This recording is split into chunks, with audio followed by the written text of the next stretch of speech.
like to say that we actually liberated millions. So, you know, like, That's very good. Who gave him that line? Do you think I can use that? yes. And in fact, Mr. President, you have 350 million people to liberate. Yeah. But to liberate 350 million people, you have to imprison some. You know, that's the way it works, right? You cannot just, you know, free the criminals and think crime is going to go down magically. You have to imprison them so you can liberate 350 million Americans that are asking for the end of crime and the end of terrorism. And it can be done. I mean, you're doing it already. And I'm sure that people have seen the change in the streets. A long way to go because you're just initiating your second term. But it's clear that, you know, with the numbers at the border, you know, when even in Democrat-run cities, they get a help from the work you're doing. So I'm really happy to be here, honored, and eager to help. Well, we had a terrible thing happen. We had an administration that allowed people to come in freely into our country from not only South America, but from all over the world. Many from the Congo in Africa, Asia, all over the world, Europe, rough parts of Europe. And they came from prisons, and they came from mental institutions, and they came from gangs, and the gangs of Venezuela and other places. And hundreds of thousands and even millions of them came. 21 million people altogether, but many of the people that came, just a tremendous percentage of them were criminals, in some cases violent criminals. We had 11,088 known murderers. Half of them murdered more than one person. This was allowed by a man who, what he did to our country is just unbelievable. So we're straightening it out, we're getting him out. But what they did and what that party did to our country, open borders, anybody could come in. As soon as I heard that, I said, every prison's going to be emptied out into our country. That's what happened. And we're straightening it out, and we just had numbers. We had the highest recruiting numbers in the history of our country going into police departments. And a year ago, we had the lowest numbers. You couldn't hire a biggest change. Yeah. Nobody's From ever the seen. lowest to the highest. And the military now, Marines, the Army, Air Force, Coast Guard, every slot is, I mean, we have the best numbers we've ever had. We call it recruitment numbers. And we've never had anything like it. We had records on at every single level. But very important, the policemen. The policemen are joining forces now that we're having a hard time with policemen because we weren't protecting our police. Yeah. And we cherish our police. The police are great, and the firemen and everybody else. But we have the highest numbers that we've ever had, the most enthusiasm. Great enthusiasm and on trade and other things. We're doing great. We're taking in billions and billions of dollars. We made 2 weeks ago, I gave them a little bit of a pause because, you know, you have to show a little flexibility. But we go back to what we have to do. The markets have been very strong once they got used to it. But we were losing $2 billion a day. There's no company big like this. This is the biggest deal ever made. Now we're making $3 billion a day. We're a great country, but we had stupid people running this country, and I can say it. But what they've done to us at the border should never and can never be forgotten. It's a sin, what they did, and you are helping us out, and we appreciate it. Thanks. What they did, and you are helping us out, and we appreciate it. Thanks. Actually, what you're doing with the border is remarkable. It has dropped, what, 95%? It's incredible. As of this morning, 99%, 99.1% to be exact. Why are those numbers not in the media? Well, they get out with the fake news, you know, like CNN over here doesn't want to put them out because they don't like putting out good numbers. They only like putting out because I think they hate our country, actually. Yeah, but it's a shame. You're right. Isn't that a great question? Why doesn't the media? Why don't they put out numbers? Yeah, 99%. I mean, it's crazy, right? We're doing it's great. A crazy turnaround. Christy, could you maybe say a couple of words about the border? How we're doing? You know, it's just been absolutely phenomenal what a great leader can do. Clear direction. Our laws matter. We should only have people in our country that love us, and the Border Patrol and our ICE officers and law enforcement officers have done fantastic work. So we're proud of them. Now we just need to get the criminals and murderers and rapists and dangerous gang members and terrorist organizations out of our country. So, Mr. President Bukele, we thank you very much for your partnership. It has been wonderful for us to be able to have somewhere to send the worst of the worst and someone to partner with. And we'd like to continue that partnership because it's been a powerful message of consequences. Mr. President, you wanted people to know that there was consequences if you break our laws and harm our people and endanger families. And this is a clear consequence for the worst of the worst, that we have somewhere to put them. Thank you very much. Yeah, we even had this gang member from Venezuela, one of the ones you sent, and we interviewed him just to get some information, etc. from them. And he said, oh, well, I got arrested 6 times, but they released me the 6th time, so I should be released again. And then we said, well, what's the last thing you do? And he said, well, I shot a cop in the leg, but I didn't kill him. I just shot him in the leg. And we're like, this guy was arrested 6 times here in the United States, 6 times. He was released 6 times, and in the he was released 5 times, and the last time he was sent to El Salvador, right? So he's not getting released. But the last time he shot a cop, actually, and he shot him in the leg. So these are, like you said, yeah, there's something broken. It's the liberal establishment. But they're not running things anymore in this country, and we're run by, and I don't say conservative, I don't say anything, we're run by people with great common sense. Yeah, common sense. Because it's all common sense. Yeah. It's not liberal conservative, it's common sense. Exactly. And, do you allow men to play in women's sports? Do you allow men to box your women and box? Because I know you have a lot of boxing. That's violence. That's abuse of a woman. Against women. It's abuse of a woman. Totally. But we have people that fight to the death because they think men should be able to play in women's sports. And some of those sports, it wouldn't matter much, but it still matters. But some of them are very dangerous for women. Some years ago, like we said, a decade ago or so, women rights movements were pressuring so that we enacted specific laws to avoid men abusing women. And I think those laws were great because there were a lot of men abusing women. But now some of the same people are trying to backtrack on that and actually trying to make new laws allowing men to abuse women in sports. So actually that doesn't make sense. It doesn't make sense. It's crazy. They have weightlifting records, right? Yeah. A woman gets up and sways. She's incredible. A guy gets up and beats her by 100 pounds. What are you going to do? A record that hadn't been broken in 18 years. They put on an ounce, quarter of an ounce, eighth of an ounce. For 18 years now, they have a guy come up, ping. The whole thing is crazy. But they continue to fight. And I don't like talking about it because I want to save it for just before the next election. I said to my people, don't even talk about it because they'll change. And but I watched this morning, there was a congressman fighting to the death for men to play against women in sports. And you say to yourself, why? What are they doing, right? What are they doing? But your country's not too big in that. No, of course not. We're big in protecting women. Good. Yeah. That's right. It's a very important form of protection, too. And as you can see, most of my cabinet are women. So that's impressive. Yeah. That's why you're and running. they're not DEI hires or anything. They're just great at what they do. Right? That's right. This is very impressive. Yeah, this is a first. We've had women, but we've never had 3 of them right here. That's 4 and 3 and men. look at what we have. You guys feel a little bit mistreated? That's good. I like it. We've been advanced. I've been very advanced in that regard too. We have Pam, who's been so fantastic. Christy, and the most powerful woman they see anywhere in the world. Exactly. They're all afraid of her. Susie Wells. They say, oh, she's tough.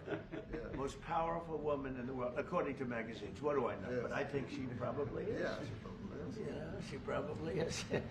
Congratulations. And Stephen has done such a great job. Yes, thank you, sir. We have great people. He's very famous too. But we love working with him. He really lets them have it. Right? Yeah, exactly. There's no games. No. It's very good. He knows. Do you have any questions, please? President Trump. No, let's not start Mr. President. because they're just so Mr. President. wrong. Yeah, please. Yeah, thank you, Mr. President. You repeatedly mentioned last night that Russia's attack on Ukraine was a mistake. What is the exact mistake? And have you given Putin a deadline to actually move toward a ceasefire? The mistake was letting the war happen. If Biden were competent, and if Zelensky were competent, and I don't know that he is. We had a rough session with this guy over here. He just kept asking for more and more. That war should have never been allowed to happen. That war, I went 4 years and Putin wouldn't even bring it up. And as soon as the election was rigged and I wasn't here, that war started. There was no way that war should have been allowed to happen. And Biden should have stopped it. And you take a look at Putin. I'm not saying anybody's an angel. But I will tell you, I went 4 years and it wasn't even a question. He would never, and I told him, don't do it. You're not going to do it. And it was the apple of his eye, but there was no way that he would have done it. All you had to do is lower oil prices. If you lowered oil prices, Biden kept the prices so high because he made it impossible to get it. If you lowered oil prices, you would have never had the war. But you wouldn't have had it with me anyway. That war would have never happened. And I think it's a great abuse. So now what do? You get a country where 25% of its land is gone and the best locations, where millions of people are killed. You know, you haven't reported accurately the death. And this was Biden's war, and I'm trying to stop it. And I think we're going to do a good job. I hope we're going to do it. They lose 2,500 young people a week, think on average. Now, they're Russians and they're Ukrainians, but it's 2,000. We don't care. It's like whatever it is. They're not from your country. They're not from mine. But I want to stop it. 2,500. It's a killing field. It's like the Civil War. You take a look. I look at the satellite pictures. This should not be happening in our time. Of course, our time can be pretty violent, as we know. But that's a war that should have never been allowed to start. And Biden could have stopped it, and Zelensky could have stopped it, and Putin should have never started it. Everybody's to blame. Have you spoken to President Zelensky, sir, about his offer to purchase more Patriot missile batteries? Oh, I don't know. He's always looking to purchase missiles, you know. He's against, listen, when you start a war, you got to know that you can win the war, right? You don't start a war against somebody that's 20 times your size and then hope that people give you some missiles. If we didn't give them what we gave, remember, I gave them javelins.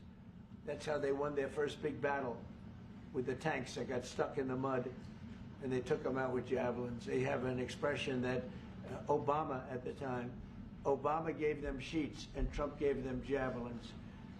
But just something that should have never happened. It's a really shame.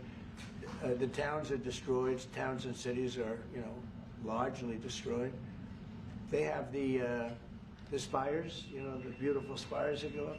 They say they were the most beautiful in the world in Ukraine for whatever reason, but the most beautiful in the world. They're mostly laying on their side, shattered and broken. And most importantly, you have millions of people dead. Millions of people dead because of 3 people. I would say 3 people. Let's say Putin, number 1.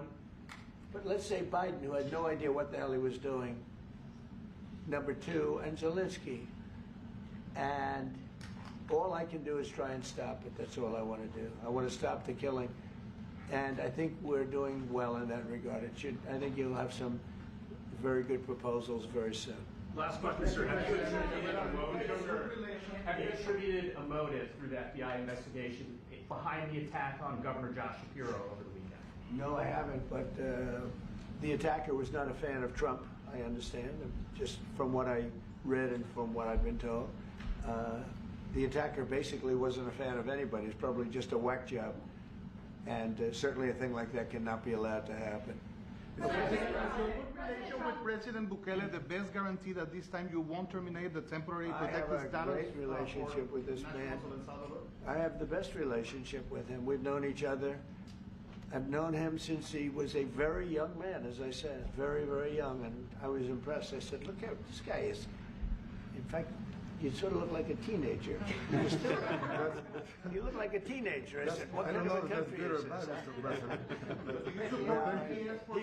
He grew up well in the last 5 years. Do you support the extension for nationals of El Salvador under temporary protected status? Do you plan to ask him?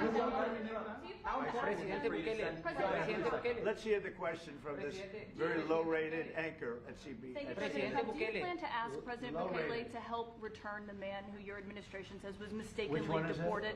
The man who was mistakenly deported to El Salvador? Well, let me ask Pam, would you answer that question? Sure, President. First and foremost, he was illegally in our country. He had been illegally in our country. And in 2019, two courts, an immigration court and an appellate immigration court, ruled that he was a member of MS-13 and he was illegally in our country. Right now, it was additional paperwork had needed to be done. That's up to El Salvador if they want to return him. That's not up to us. The Supreme Court ruled, President, that if, as El Salvador wants to return him, this is international matters, foreign affairs, if they wanted to return him, we would facilitate it, meaning provide a plane. So will you return him, President And Bukele? you are doing a great job. Thank you. ¿Usted estaría dispuesto? Stephen Miller, wait a minute. Could you just also respond to that question? Because, you know, it's asked by CNN, and they always ask it with a slant, because they're totally slanted, because they don't know what's happening. That's why nobody's watching them. But would you answer that question also, please? Yes, gladly. So, as Pam mentioned, there's an illegal alien from El Salvador. So, with respect to you, he's a citizen of El Salvador. So, it's very arrogant even for American media to suggest that we would even tell El Salvador how to handle their own citizens as a starting point. As two immigration courts found that he was a member of MS-13. When President Trump declared MS-13 to be a foreign terrorist organization, that meant that he was no longer eligible under federal law, which I'm sure you know, you're very familiar with the INA, that he was no longer eligible for any form of immigration relief in the United States. So we had a deportation order that was valid, which meant that under our law, he's not even allowed to be present in the United States and had to be returned because of the foreign terrorist designation. This issue was then, by a district court judge, completely inverted, and a district court judge tried to tell the administration that they had to kidnap a citizen of El Salvador and fly him back here.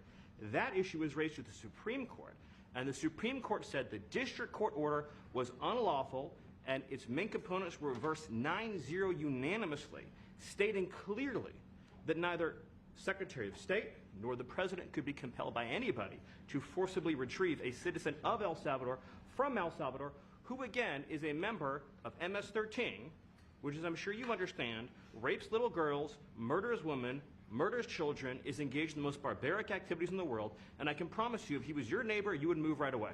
So you don't plan But to the ask for Supreme him Court is to get asking him back? to. And that- what was the ruling that- in the Supreme Court, Steve? Was it 9-0? Yes, it was a 9-0 In our favor. in our favor against the district court ruling, saying that no district court has the power to compel the foreign policy function of the United States. As Pam said, the ruling solely stated that if this individual, at El Salvador's sole discretion, was sent back to our country, that we could deport him a second time. Well, No version of this legally ends up with him ever living here because he is a citizen of El Salvador. That is the president of El Salvador. Your questions about it, per the court, can only be directed to him. I asked ¿Usted lo President liberaría, Bukele, Presidente what is your, Bukele? can President Bukele weigh in on this? Do you plan to return him? Well, I'm suppose you're not suggesting that I smuggle terrorists into the United States, right? It's always how can I there. how can I return him to the United States? Like, I smuggle him into the United States, or what do I do? Of course, I'm not going to do it. It's like, the question is preposterous. How can I smuggle a terrorist into the United States? I don't have the power to return him to the United States. So you could release him inside El Salvador. Yeah, but I'm not releasing, we're not very fond of releasing terrorists into our country. We just turned the murder capital of the world into the safest country of the Western Hemisphere, and you want us to go back into the releasing criminals so we can go back to being the murder capital of the world? No, that's not going to happen. Well, they'd love to have a criminal, released into our country. There's a fascination. They would love it. Yeah. They're sick. These are sick people. Marco, do you have something to say about Yeah, Stephen outlined it. I don't understand what the confusion is. This individual is a citizen of El Salvador. He was illegally in the United States and was returned to his country. That's where you deport people, back to their country of origin. Except for Venezuela, that wasn't refusing to take people back, or places like that. I can tell you this, Mr. President. No, the foreign policy of the United States is conducted by the President of the United States, not by a court. And no court in the United States has a right to conduct the foreign policy of the United States. It's that simple. End of story. And that's what the Supreme Court held, by the way, to Marco's point. The Supreme Court said exactly what Marco said, that no court has the authority to compel the foreign policy function of the United States. We won a case 9-0, and people like CNN are portraying it as a loss, as usual, because they want foreign terrorists in the country who kidnap women and children. But President Trump, his policy is foreign terrorists that are here illegally get expelled from the country, which, by the way, is a 90-10 issue. Well, Mr. President, you said that if the Supreme Court said someone needed to be returned, that you would abide by that. You said that on Air Force One just a few days ago. And they said that it must be facilitated. Why don't you just say, isn't it wonderful that we're keeping criminals out of our country? Why can't you just say that? Why do you go over and over? And that's why nobody watches you anymore. You know, you have no credibility. Please, go ahead. President Trump, thank you so much. How many illegal criminals are you planning on exporting to El Salvador? And President Bukele, how many are you willing to take from the U.S.? As many as possible. And I just asked the president, you know, it's this massive complex that he built, jail complex. I said, can you build some more of them, please? As many as we can get out of our country that were allowed in here by incompetent Joe Biden through open borders. Open borders. You probably hear open borders and you can't even understand it because nobody can understand. Nobody smart or with common sense can understand it. So we have millions of people that should not be in this country that are dangerous. Not just people, because we have people, but we have millions of people that are murderers, drug dealers. They've been allowed to come into our country by other countries that were very smart. When they heard that this very low IQ president, and by the way, I took my cognitive exam as part of my physical exam, and I got the highest mark, and one of the doctors said, sir, I've never seen anybody get that kind of, that was the highest mark. I hope you're happy with that. Although they haven't been bugging me too much to take a cognitive, but I did do my physical and it was released. I hope you're all happy with it. I notice there's no question, so probably you are. But the cognitive, they said to me, sir, would you like to take a cognitive test? I said, did Biden take one? No. Did anybody take one? No, not too many people took them. I said, what about Obama? Did he take one? No, he didn't take one either. I said, let me be the only one to take one. But I've actually taken them 3 times already. I like taking them because they're not too tough for me to take. But we had a great physical exam, so I know you're going to ask that. And the doctors who are total professionals, Walter Reed Medical Center, they're great people. And I visited a soldier that was badly wounded, incredible soldier, lost his leg, and spent a lot of time with him. I mean, great with his mother. And it was really a very great thing. They do a phenomenal job. I just want to say, Walter Reed, I was there for, 5-6 hours. You were there with me. But I took a full physical, and it came out perfecto, so that's good. That means you got me for a little longer. Would the U.S. be willing to pay for those facilities to be opened if new ones were going to be built? I'd do something. We'd help them out. Yeah, we help them. They're great facilities, very strong facilities, and they don't play games. I'd like to go a step further. I mean, I said it to Pam. I don't know what the laws are. We always have to obey the laws, but we also have homegrown criminals that push people into subways, that hit elderly ladies on the back of the head with a baseball bat when they're not looking, that are absolute monsters. I'd like to include them in the group of people to get them out of the country, but you'll have to be looking at the laws on that, Steve, okay? And do you think more presidents should follow suit like you guys as far as taking a hard stance on crime here in the United States? Well, I do. I think everybody has to. I mean, the president said it better than anybody. He said, you know, you have liberty and you have to have liberty, but to have liberty, not everybody is going to be good. And, you know, some are bad because they're sick. They're mentally deranged. They're bad. Then you have to take them. If you're going to have a country, you're going to have to take those people out. And we've been doing that. But this was like an unforced error, they would call it, where we had people that may hate our country, or maybe they're just stupid people. I think they're probably stupid people more so. A lot of people said they did it for the vote. But I did better with Hispanic people than they did, because they always use Hispanic. I did better you people love me. I saw my poll numbers in your country up through the roof, right? 91%. No, some people think they do it for the vote.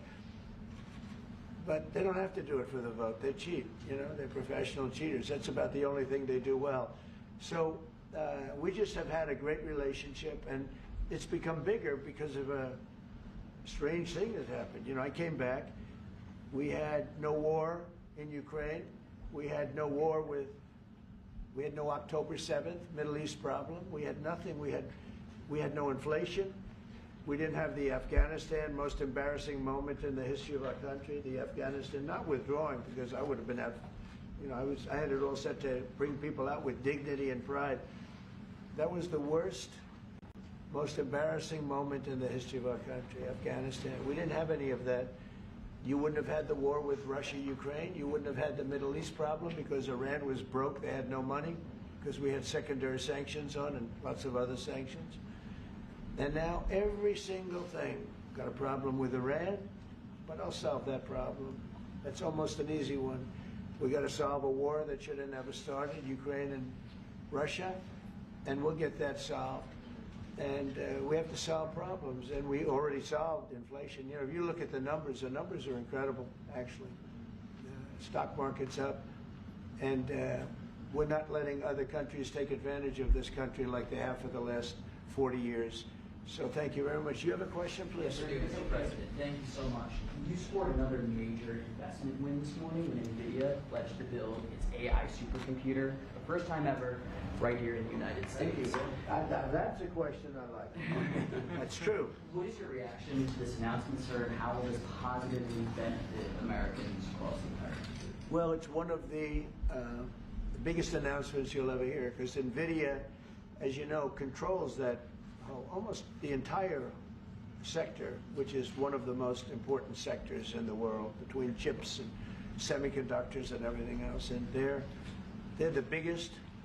And the other biggest we already have coming in and spending $300 billion, as you know. They announced 2 weeks ago. But NVIDIA is so highly respected.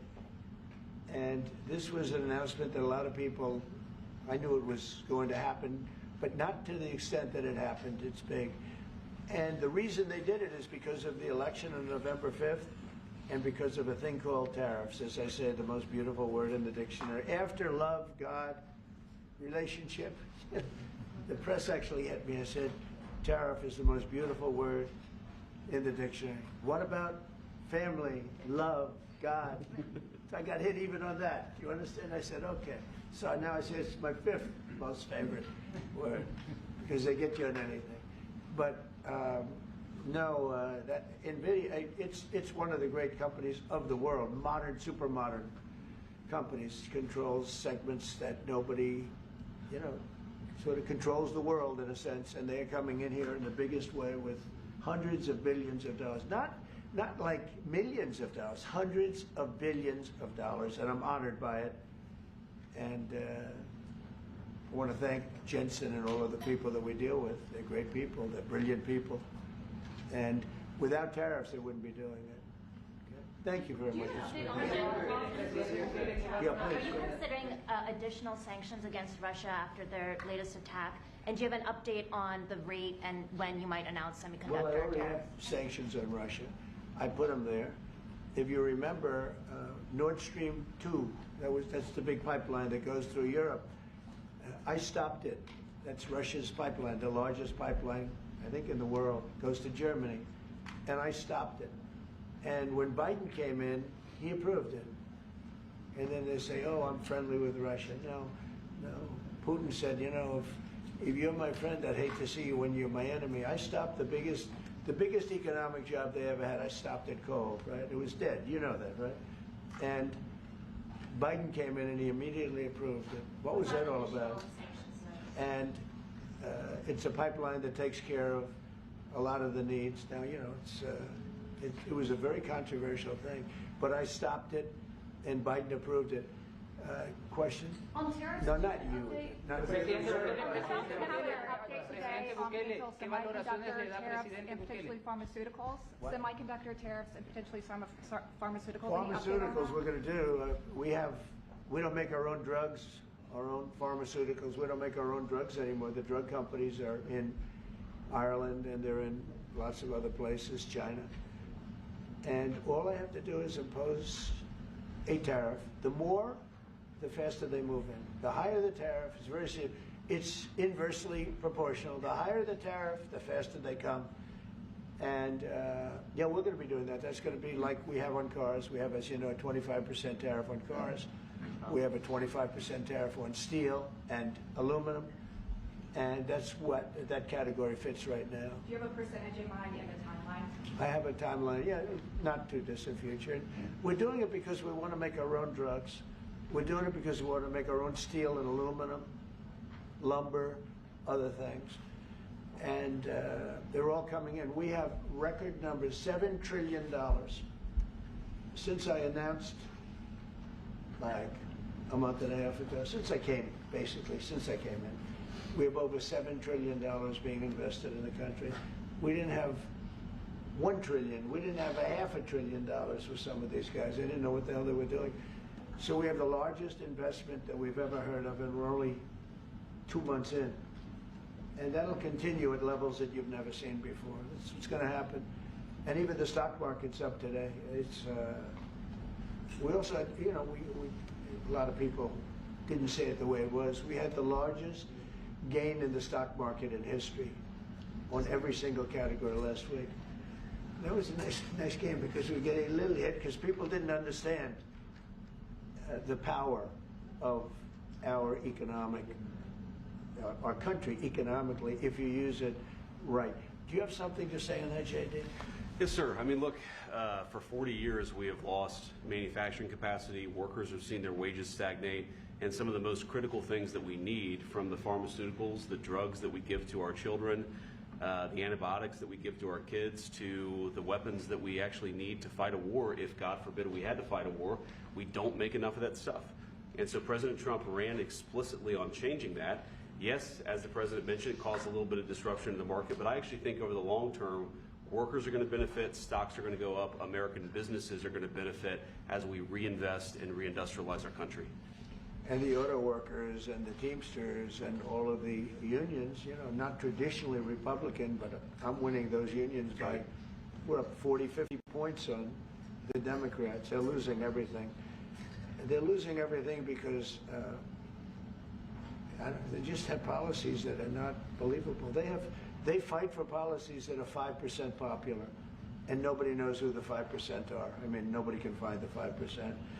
But if you go back to Ohio, and by the way, we have the great championship team from Ohio coming in today, right? Very big day. And that's going to be a little bit later. And that'll be, if you want to stick around, I'll introduce you to some nice people. You'll see some very large people, right? You'll see some people that even you have not seen people like this. These are big, these are 6'7", 380 pounds with no fat. Okay, that's pretty good, right? But the team, the national championship team, is being honored today at the White House, so that'll be exciting. If you're around, you want to stay around, I'll have you up there. You can tell them all about your prison, how you have to behave. Okay. Who else? Are those exemptions on electronics? Yeah, you said yesterday that you're making a decision on Iran very quickly. What do you mean by that? Is that a decision to strike Iran? Or? Their problem very quickly. Iran wants to deal with us, but they don't know how. They really don't know how. We had a meeting with them on Saturday. We have another meeting scheduled next Saturday. I said, that's a long time. You know, that's a long time. So I think they might be tapping us along. But Iran has to get rid of the concept of a nuclear weapon. They cannot have a nuclear weapon. He can't have a nuclear weapon. Nobody can have, we can't have anybody having nuclear weapons, you know? We can't have nuclear weapons. And I think they're tapping us along because we're so used to dealing with stupid people in this country. And I had Iran perfect. You had no attacks. You would have never had October 7th in Israel, the attack by Hamas, because Iran was broke. They were stone cold broke when I was president. And I don't want to do it. I want them to be a rich, great nation. The only thing is, one thing, simple. It's really simple. They can't have a nuclear weapon. And they got to go fast because they're fairly close to having one. And they're not going to have one. And if we have to do something very harsh, we'll do it. And I'm not doing it for us, I'm doing it for the world. And these are radicalized people, and they cannot have a nuclear weapon. Does that include a potential strike on Iranian nuclear facilities? Of course it does. And just a follow-up question, a clarification. You mentioned that you're open to deporting individuals that aren't foreign aliens but are criminals to El Salvador. Does that include potentially U.S. citizens, fully naturalized Americans? If they're criminals and if they hit people with baseball bats over their head that happen to be 90 years old, and if they rape 87-year-old women in Coney Island, Brooklyn, yeah, that includes them. What, do you think there's a special category of person? They're as bad as anybody that comes in. We have bad ones too. And I'm all for it. Because we can do things with the president for less money and have great security. And we have a huge prison population. We have a huge number of prisons, and then we have the private prisons, and some are operated well, I guess, and some aren't. But he does a great job with that. We have others that we're negotiating with too. But no, if it's a homegrown criminal, I have no problem. Now, we're studying the laws right now. Pam is studying. If we can do that, that's good. And I'm talking about violent people. I'm talking about really bad people. Really bad people. Every bit as bad as the ones coming in. And I made the statement when I heard about this a long time ago now, 4 years ago. When I heard that this guy was having open borders, I said every single criminal from all over the world is going to be dumped into our country. And that's what happened. Jails, the jails of the Congo were emptied out. The jails of Venezuela were emptied out. And you know what happened? Their crime went way down. But now Venezuela has other problems. You know what the problem is? They have no money. Yeah. Because I shut off their oil, and we put secondary tariffs because they're not doing what's right over there. They know what to do. We spoke to them. I spoke to them. They know what to do. But they have no money. Venezuela has no money. But Iran had no money. And Iran behaved so beautifully. And then Biden took all those secondary tariffs and tariffs on. I told China, you can't buy oil. If you buy oil from Iran, China, I told it to President Xi, then we no longer want you to do business with the United States of America. And those ships disappeared from that harbor so quickly. China. Get along great with China. Are the talks with Iran productive? Do you want to continue that? What? The talks with Iran, do you believe those are productive? Do you want to continue that? I think Iran could be a great country as long as it doesn't have nuclear weapons. If they have nuclear weapons, they'll never get a chance to be a great country. They will never get a chance. It won't even come to us. Sir, on tariffs? Yeah. Yeah, yesterday you mentioned short-lived product exemptions. Which specific products are you considering, and how long is short-lived? Weeks, months? I'm looking at something to help some of the car companies where they're switching to parts that were made in Canada, Mexico, and other places, and they need a little bit of time because they're going to make them here, but they need a little bit of time. Some like that. What about any Apple products, other cell phones? Look, I'm a very flexible person. I don't change my mind, but I'm flexible. And you have to be. You just can't have a wall and you'll only go. No, sometimes you have to go around it, under it, or above it. There'll be maybe things coming up. I speak to Tim Cook. I helped Tim Cook recently, and that whole business. I don't want to hurt anybody, but the end result is we're going to get to the position of greatness for our country. We're the greatest economic power in the world if we're smart. If we're not smart, we're going to hurt our country very badly. We lost with China over the Biden years trillions of dollars on trade. Trillions of dollars. And he let them fleece us. And we can't do that anymore. And you know what? I don't blame China at all. I don't blame President Xi. I like him. He likes me. I mean, you know, who knows? Who the hell cares? Do you have any updates on But you know what? What? Do you have any updates with talks with China? No, let me just tell you this. I don't blame China. I don't blame Vietnam. I see their meeting today. Is that wonderful? That's a lovely meeting. They're meeting, like trying to figure out how do we screw the United States of America. Don't forget, the European Union was formed to do just that. The European Union was formed to hurt the United States and on trade.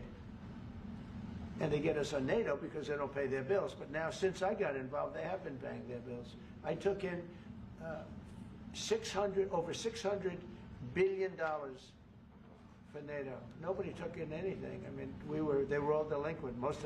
They had 8 nations out of 28 paid their bills. The rest of them were way delinquent. And I said, if you don't pay your bills, we're not going to protect you anymore. And the money poured in, over 600.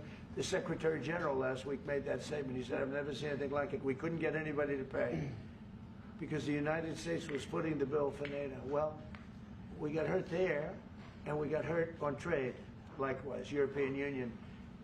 And they've got to come to the table, and they're trying to. They're trying to. But the European Union has taken terrible advantage. They don't take our food products. They don't take our cars.